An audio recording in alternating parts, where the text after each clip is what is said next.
안녕하세요. 1월 13일 수요일입니다. 오늘은 누가복음 5장 12절부터 26절입니다. 제가 읽겠습니다. 예수께서 한 동네에 계실 때에 온몸에 나병 들린 사람이 있어 예수를 보고 엎드려 구하여 이르되 주여 원하시면 나를 깨끗하게 하실 수 있나이다 하니 예수께서 손을 내밀어 그에게 대시며 이르시되 내가 원하노니 깨끗함을 받으라 하신대 나병이 곧 떠나니라. 예수께서 그를 경고하시되 아무에게도 이르지 말고 가서 제사장에게 내 몸을 보이고 또 내가 깨끗하게 됨으로 인하여 모세가 명한 대로 예물을 드려 그들에게 입증하라 하셨더니 예수의 소문이 더욱 커지매 수많은 무리가 말씀도 듣고 자기 병도 고침을 받고자 하여 모여오되 예수는 물러가서 한적한 곳에서 기도하시니라. 하루는 가르치실 때에 갈릴리의 각 마을과 유대와 예루살렘에서 온 바리새인과 율법 교사들이 앉았는데 병을 고치는 주의 능력이 예수와 함께하더라. 한 중풍병자를 사람들이 침상에 메고 와서 예수 앞에 들여놓고자 하였으나 무리 때문에 메고 들어갈 길을 얻지 못한지라. 지붕에 올라가 기와를 벗기고 병자를 침상째 무리 가운데로 예수 앞에 달아내리니 예수께서 그들의 믿음을 보시고 이르시되 이 사람아 내 죄사함을 받았느니라 하시니 서기관과 바리새인들이 생각하여 이르되 이 신성모독하는 자가 누구냐 오직 하나님 외에 누가 능히 죄를 사하겠느냐. 예수께서 그 생각을 아시고 대답하여 이르시되 너희 마음에 무슨 생각을 하느냐. 죄사함을 받았느니라 하는 말과 일어나 걸어가라 하는 말이 어느 것이 쉽겠느냐. 그러나 인자가 땅에서 죄를 사하는 권세가 있는 줄을 너희로 알게 하리라 하시고 중풍병자에게 말씀하시되 내가 내게 이르노니 일어나 내 침상을 가지고 집으로 가라 하시매 사람이 그들 앞에서 곧 일어나 그 누웠던 것을 가지고 하나님께 영광을 돌리며 자기 집으로 돌아가니 모든 사람이 놀라 하나님께 영광을 돌리며 심히 두려워하여 이르되 오늘 우리가 놀라운 일을 보았다 하니라. 아멘. 오늘 누가복음 5장에 이 두 사람이 나옵니다. 첫 번째 사람은 나병 환자였고요. 두 번째 사람은 중풍병자였습니다. 나병은 구약시대 때 나병은 참 큰 병이었어요. 신약시대 도 마찬가지인데요. 이 나병에 걸리면 나병을 곧 보통들 우리가 지금 이해하기로는 한센시병 정도로 이해하고 있는데 꼭 그것만 지칭하는 것은 아닙니다. 성경에 나오는 나병은 통칭해서 그냥 굉장히 사람이 고칠 수 없는 그런 피부병, 심하게 아주 심한 고칠 수 없는 피부병 정도로 이해하시면 좋을 것 같습니다. 사람들이 이해하기로는 이 병은 하나님이 주신 병, 하나님의 진노하심으로 하나님의 저주를 받아 걸린 병이라고 생각하여서 이스라엘 사람이 그 병에 걸리면 이스라엘 공동체 안에서 살 수가 없고요. 진 밖에 나가서 따로 살아야 했습니다. 이 사람이 오늘 예수님 앞에 나온 것이죠. 사람들이 자기 곁으로 다가오면 이 나병 환자들은 소리쳐야 했습니다. 나는 부정합니다. 나는 부정합니다. 라고 2번 소리쳐야 했던 거죠. 왜냐하면 이 부정한 사람과 접촉하게 되면 부정하지 않은 사람도 부정하게 되기 때문에 자신은 사람들이 피해야 하고 자신도 사람들을 피해야 하는 그런 사람이었는데 이 사람이 예수님 앞에 나왔단 말입니다. 이건 흔히 있을 수 있는 일이 아니죠. 오늘 이 나병 환자가 예수님 앞에 나올 때 많은 사람들이 있었는지 없었는지 알 수는 없습니다. 그것에 대해서 정확한 언급은 없지만 그가 예수님 앞에 나왔다는 것, 나는 부정합니다라고 소리치지 않고 나와 있다는 것만으로도 굉장한 이례적인 일이죠. 그리고 해서 이 사람은 이렇게 얘기합니다. 주님이라고 불러요. 주여 원하시면 나를 깨끗하게 하실 수 있습니다 라고요. 주님이 원하시기만 하시면 나를 깨끗하게 하실 수 있다 이렇게 고백하죠. 예수님이 그래 하고 그냥 대답하셔도 끝날 일인데 예수님은 굉장히 특이하게 말씀하시고 행동하십니다. 특이한 행동은 뭐냐면 손을 내밀어서 그에게 대셨다 이렇게 이야기합니다. 나병 환자는 아무도 접촉해서는 안 되는 존재입니다. 그가 누군가가 다른 사람의 손길이 자기에게 닿았던 것이 언제였을까요? 적어도 나병이 걸리기 이전이었을 겁니다. 나병이 걸리고 난 이후에는 겨우 자기의 이 접촉만 있었던 것이지 다른 사람의 접촉은 없었죠. 그러나 예수님이 그 모든 것을 깨시고 그에게 손을 대셨습니다. 그 자체만으로도 이 사람에게는 굉장히 놀라운 일이 되지 않았을까요? 그런데 거기에 똑같이 말씀하십니다. 내가 원한다. 깨끗하게 되어라. 정말 감격스럽습니다.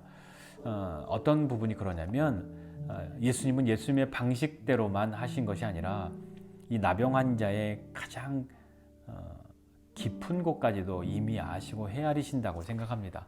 그가 말한 대로 예수님이 대답해 주셨고 더 멋있는 말, 더 간단한 말도 있으나 주님 원하시기만 하시면 이라고 말할 때 그래 내가 원한다 라고 대답해 주시고 거기에 아무도 하지 않았던 손을 대는 일, 그것만으로도 이 나병 환자에게는 참 놀라운 일이었는데 예수님이 그렇게 손을 대시고 말씀하시니까 병이 나았습니다.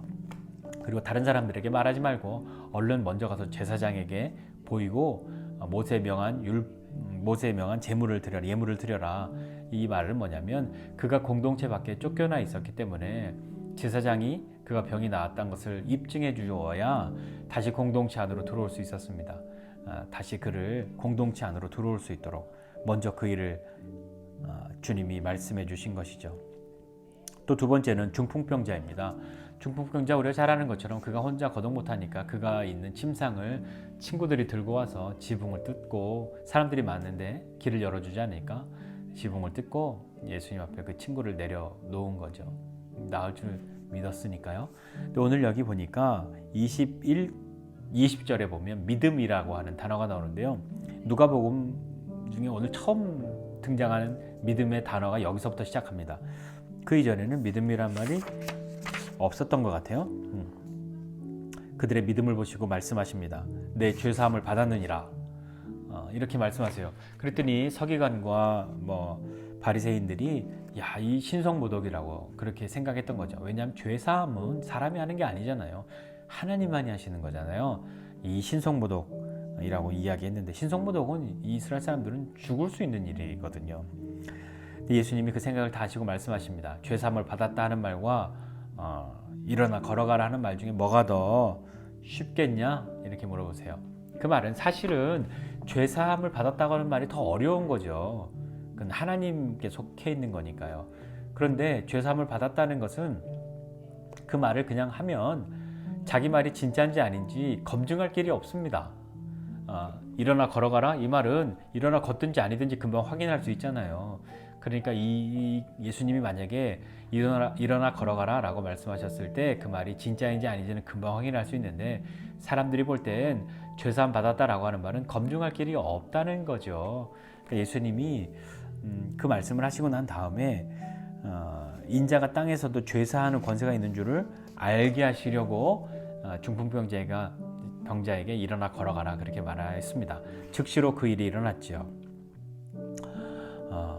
이 병을 고치고 죄 용서받는 사람은 하나님의 이 자신을 향한 그 긍휼이 예수님을 통해서 일어났다는 것을 알게 됩니다. 그래서 하나님께 영광을 돌리고 돌아갑니다. 여기에서 병을 고치셨다는 것보다 더 중요한 의미로 다가오는 것은 죄 용서, 죄 사함이라고 하는 겁니다.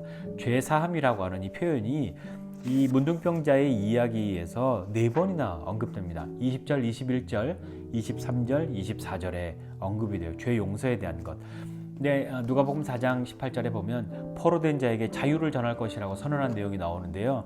여기서 자유라는 말이 이 죄 사함이라고 하는 말, 용서한다, 풀어준다 라고 하는 말에 그 말에 동사형으로 쓰면 이 단어가 됩니다. 그러니까 같은 단어에서 나온 말이에요. 그러니까 자유를 주었다. 포로된 자에게 자유를 이라는 것과 죄 용서, 용서함, 사함이라고 하는 말은 같은 의미인 거죠. 하나님 나라는 자유케 하는 나라입니다. 어떤 것을 자유케 하냐? 죄로부터 자유케 되는 나라가 하나님 나라인 것이죠. 하나님 나라는 속박당해 있는 사람, 억눌린 사람, 소외당한 사람들에게 자유를 주는 것입니다. 그 어떠한 것보다도 우리에게 가장 먼저 자유가 필요한 영역은 우리의 육신의 병이나 마음의 병이 아니라 우리에게 가장 먼저 필요한 것은 죄로부터의 자유케 됨이죠. 그것은 예수님의 권세, 예수님의 이름, 주님으로 말미암은 것이라고 오늘 누가복음이 우리에게 설명해 주고 있는 것은 아닐까요? 죄를 사해 주시고 병을 고쳐 주시고 하시는 그 모든 것, 우리 인생에서 가장 먼저 해결되어야 할 죄의 문제를 주님이 해결해 주시는 것이죠. 죄인과 예수님과의 관계는 같이 먹고 같이 노는 것으로 가까워지는 것이 아니라 이 죄 용서로 말미암아 친밀함을 갖게 됩니다. 그분이 용서해 주시고 내가 용서받고 그것보다 더 큰 우리의 사건이 없기 때문인 것이죠. 예수님은 우리를 자유하게 하십니다. 우리가 속박당해 있고 억눌려 있고 혹은 외면당하는 그 모든 영역 속에서 주님은 우리를 아시고 우리에게 그 일을 하시죠. 소외당해 있는, 외면당하고 떠나 있었던, 함께할 수 없었던 나병 환자와 중풍병자에게 예수님이 행하신 일을 보십시오. 말씀만으로도 충분히 하실 수 있는 것인데 손을 대주셨습니다. 그리고 죄를 용서해 주셨습니다. 그것을 깨닫고 하나님 앞에 영광 돌리고 사는 이 사람들이 되어진 것처럼 저와 여러분도 하나님 앞에서 우리가 가장 먼저 해결되어야 할 것이 무엇인지 생각해 보시고, 그리고 난 이후에 그분이 정말 세밀하게, 정말 나를 너무 잘 아시기 때문에 내 인생의 모든 영역에서 그분이 손을 대어주시는 그것을 경험할 때 다시 더 깊은 친밀함 가운데로 나아갈 수 있는 저와 여러분 모두가 되시기를 주님의 이름으로 축복합니다. 기도하겠습니다. 하나님 아버지 감사합니다. 나병 환자와 중풍병자를 고치신 그 주님, 또 그들에게 자유를 주신 주님, 그 주님이 오늘 우리와 함께 하심을 감사합니다. 하나님, 내가 정말 자유를 얻어야 할 부분이 어디이겠습니까? 내가 정말 풀어놓고 자유케 되어야 할, 용서받아야 할 그 부분은 무엇이겠습니까? 주님이 아시오니 우리 삶의 그 모든 영역 가운데 손을 대어 주십시오. 그리고 말씀하여 주십시오. 주님이 원하시기만 하시면, 주님이 선언하시기만 하시면, 주님이 함께 하시기만 하시면 우리는 자유케 됩니다. 하나님, 자유하게 되는 우리의 삶이 되고 그 자유한 삶을 통하여 주님을 섬기고 하나님께 영광 돌리는 우리 모두 되게 하여 주시옵소서. 감사드리고 예수님의 이름으로 기도드립니다. 아멘.